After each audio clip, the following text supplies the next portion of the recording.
The human spirit has always been drawn to the extraordinary. From daring feats to uncharted adventures, our quest to push boundaries and connect with something greater is as inspiring as it is perilous. But the world is an untamed force, indifferent to ambition and unyielding to error. It is in this tension between courage and consequence that some of the most unforgettable stories are born. In a quiet Minnesota town, a young couple dreamed of turning their bold ideas into fame. Their attempt at a daring stunt, however, would change their lives forever. Pedro Ruiz III, June 26, 2017. On a quiet summer evening in Halstad, Minnesota, 19-year-old MonaLisa Perez and her boyfriend, 22-year-old Pedro Ruiz III, were filled with nervous energy as they prepared to film their next YouTube video. The couple, already parents to a 3-year-old daughter and expecting another child, had been running a modest YouTube channel featuring pranks and stunts, sharing glimpses of their playful and adventurous relationship. They dreamed of turning their passion into success, hoping their creativity and boldness would one day lead to fame and financial stability for their growing family. That evening, Pedro had planned what he believed would be their breakthrough stunt. The concept was both simple and daring. Pedro would hold a thick encyclopedia against his chest, while MonaLisa fired a .5 caliber Desert Eagle handgun at it. Pedro, confident the book would stop the bullet, pointed to an earlier experiment where another book had successfully trapped a bullet. His conviction was unwavering, and he believed this stunt could attract the attention their channel needed to grow. MonaLisa, however, was uneasy about the plan. The risk seemed too high, and her nervousness was palpable as she helped set up the cameras to capture the event. Pedro, eager to proceed, reassured her, insisting the book was thick enough to prevent any harm. MonaLisa reluctantly agreed, trusting Pedro's confidence and expertise, though her apprehension lingered. With the cameras positioned one on a ladder and another on the hood of a car, Pedro took his place with the book pressed firmly against his chest. MonaLisa stood just a foot away, holding the massive Desert Eagle in her trembling hands. The weight of the gun only added to her anxiety as she tried to steady herself. The moment felt surreal, their shared optimism clashing with the danger of what they were about to attempt. MonaLisa took a deep breath, aimed carefully at the book, and fired. The shot echoed sharply through the quiet neighborhood. For a moment, everything seemed still. Then, to MonaLisa's horror, Pedro staggered backward, the book falling from his hands. The bullet had pierced the pages and struck him directly in the chest. He collapsed to the ground, gasping for breath. Panic consumed MonaLisa as she dropped the gun and rushed to Pedro's side. Blood was spreading rapidly across his shirt, and his breathing became shallow. Trembling and crying, she fumbled to call 911, her voice breaking as she begged for help. Emergency responders arrived quickly, but there was nothing they could do. Pedro Ruiz III was pronounced dead at the scene, leaving MonaLisa devastated and their world irreparably shattered. In the aftermath, the weight of what had happened began to settle. MonaLisa, 7 months pregnant, was charged with second-degree manslaughter. During the investigation, authorities reviewed the footage captured by the cameras, which showed the events leading up to the tragic moment. It became clear that MonaLisa had hesitated before firing, but had ultimately followed through at Pedro's urging. In court, MonaLisa pleaded guilty to the charges, receiving a sentence of 180 days in jail, which she would serve in 30-day increments over 3 years. She was also placed on 10 years of supervised probation and prohibited from possessing firearms for life. The court additionally banned her from profiting off the video of the shooting, ensuring the tragedy could not be monetized. Pedro's family was devastated by his loss. They described him as a loving partner and father, someone who had big dreams and a charismatic personality that drew people to him. His aunt, Claudia Ruiz, expressed the family's heartbreak, emphasizing that the stunt was never intended to be anything more than a playful attempt to grow their channel. For them, the loss was both senseless and preventable. The couple's YouTube channel, with just over 200 subscribers at the time, became a tragic example of the risks some take in the pursuit of online fame. Their videos had previously featured lighthearted pranks and stunts, like covering a donut with baby powder instead of sugar, or climbing trees and pretending to fall.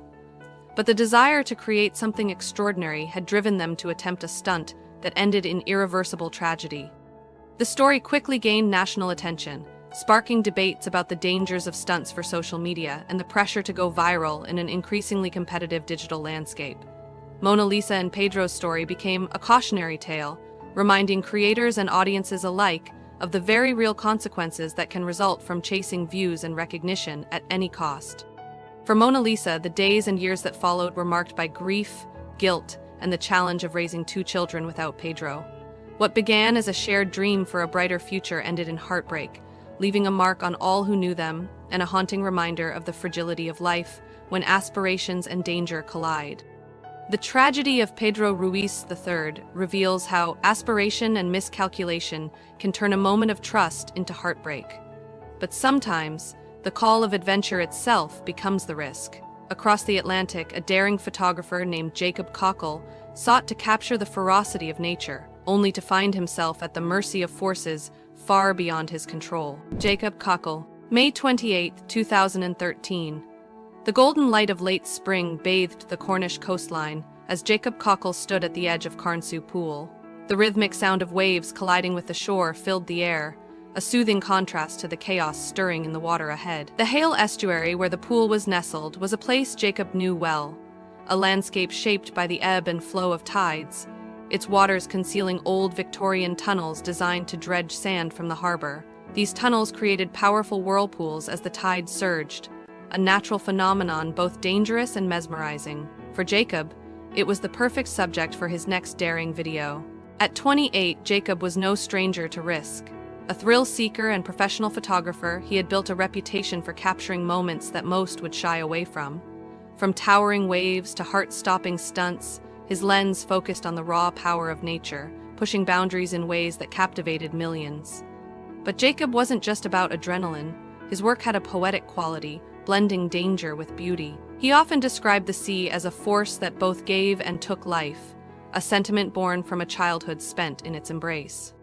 On this day, Jacob planned to film himself inside the whirlpool, adding a playful twist by donning a plastic horse's head. His friend, 70-year-old David Rhine, stood nearby with a camera in hand, ready to document the stunt. The two had spent hours watching the whirlpool's violent twists and turns, gauging its intensity. Jacob had grown up swimming in these waters, his confidence bolstered by years of experience navigating strong currents and challenging waves. Yet, even with his familiarity, there was an unspoken tension, a sense that this natural force might be more unpredictable than even he anticipated. As the pool churned, Jacob adjusted the horse's head and waved to David, signaling him to start recording. The water's surface was deceptively calm in places, but the center twisted violently, a vortex of raw energy. Jacob stepped into the pool, the icy water biting at his skin. His movements were deliberate, his body attuned to the rhythm of the currents. With a pole-mount camera in hand, he began capturing shots from above and below the surface, each frame reflecting his artistry and audacity. The first few moments went smoothly. Jacob maneuvered through the swirling water, occasionally laughing as he fought against the pull of the vortex. David watched from the shore, his camera following Jacob's every move. The plastic horse's head bobbed comically against the backdrop of the churning pool, a symbol of Jacob's unique blend of humor and daring. Then, without warning, the situation shifted. The whirlpool's force intensified, pulling Jacob toward its center. He tried to swim away, his strong strokes cutting through the water, but the current was relentless. For a brief moment, he disappeared beneath the surface, only to re-emerge on the other side, gasping for air. David called out to him, his voice tinged with alarm, but Jacob raised a hand in reassurance, signaling he was okay. The reprieve was short-lived. The whirlpool's pull grew stronger, dragging Jacob back under. This time, he didn't resurface. David's calls turned frantic as he searched the water, scanning for any sign of his friend. Minutes passed like hours, the swirling water mocking their helplessness. Nearby fishermen, drawn by the commotion, rushed to assist, but the vortex was unforgiving, its power dwarfing their efforts. Jacob's body finally surfaced on the far side of the pool, limp and lifeless. The fishermen pulled him to shore, their faces etched with despair. David, paralyzed by the horror of what he had just witnessed, knelt beside his friend, his hands trembling as he tried to revive him. The pool, once a source of fascination, now seemed like a cruel sign of nature's indifference. The sun dipped lower on the horizon, casting long shadows over the scene. The tranquil beauty of the Cornish coast stood in dark contrast to the tragedy that had just unfolded. The water continued to churn, its relentless motion indifferent to the life it had claimed. Jacob's connection to the sea was unbreakable, a bond forged in childhood and deepened by his love for adventure. Yet, in the end, the very force that inspired him also claimed him, leaving behind the legacy of a life lived boldly.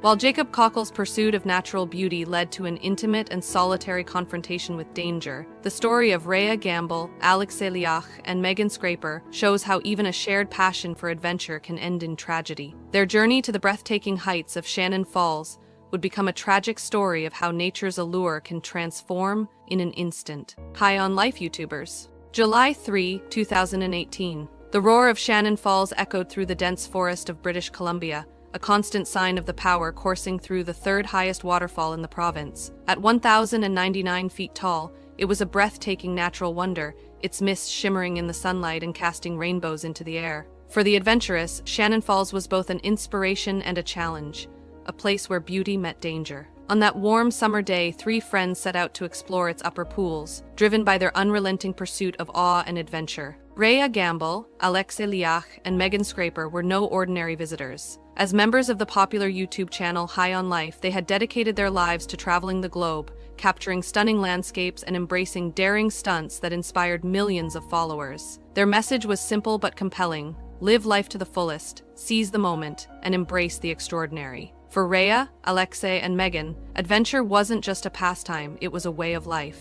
The climb to the upper pools of Shannon Falls was steep and slippery. The rocks, polished smooth by years of water and coated with algae, required careful footing. Mist from the falls clung to the air, making the path treacherous. But the trio moved with confidence, their laughter ringing out as they navigated the challenging terrain. For them, this was part of the thrill, pushing limits, testing their courage, and capturing every moment to share with their audience.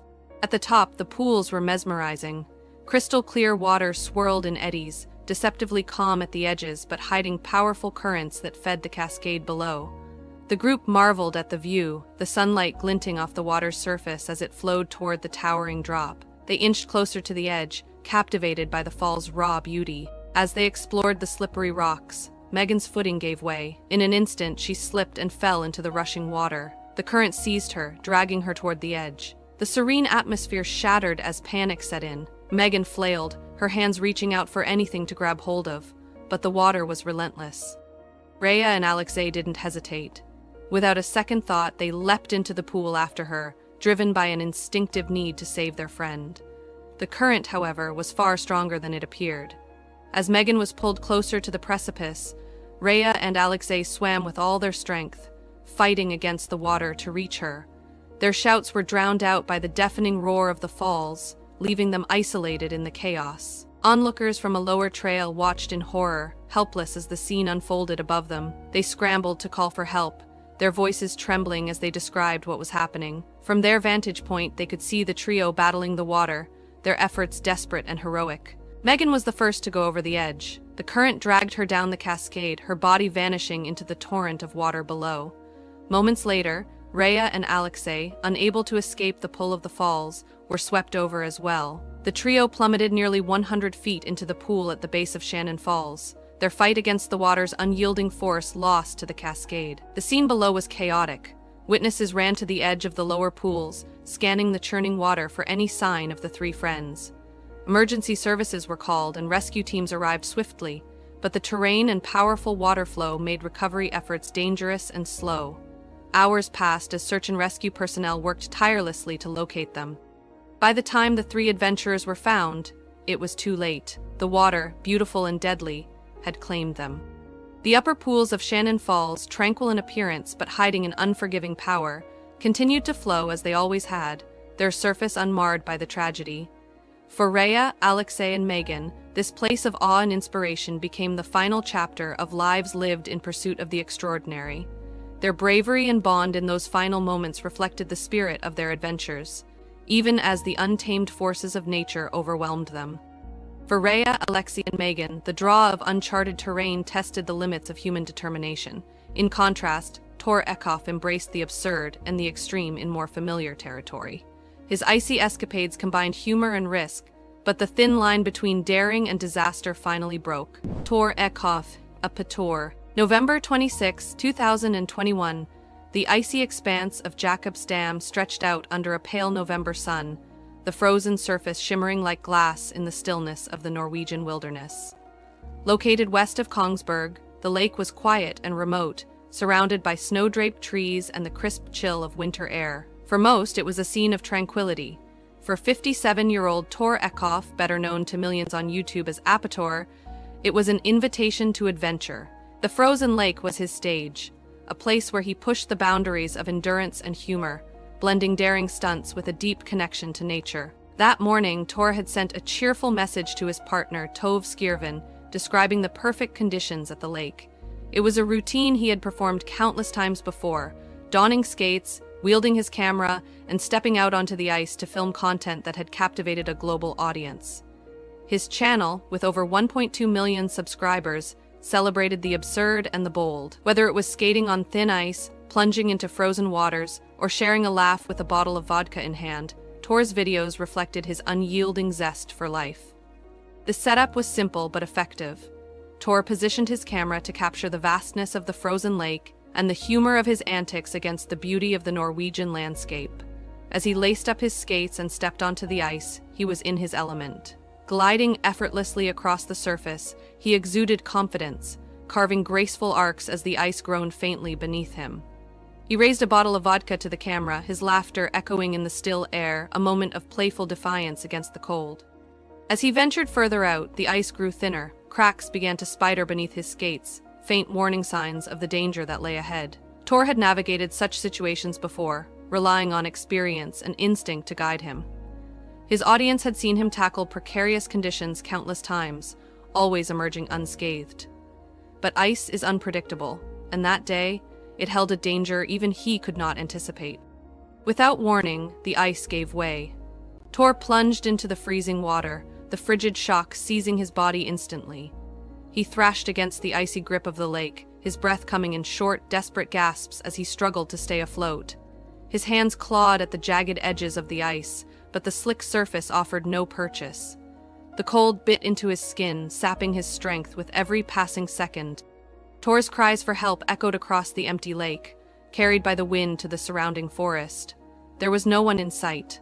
The solitude that had made this spot so perfect for filming now left him isolated in a battle against the unforgiving elements. Minutes stretched into what felt like an eternity.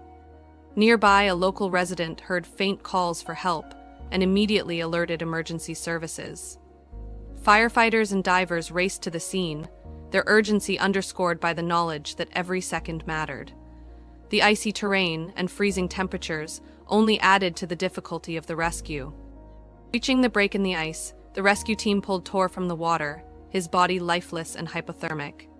On the shore, paramedics worked tirelessly to revive him, their breath visible in the cold air as they fought against time. Tor was airlifted to Ullevål University Hospital in Oslo, where doctors continued efforts to save him. But the icy water had claimed him long before he could be warmed by human hands.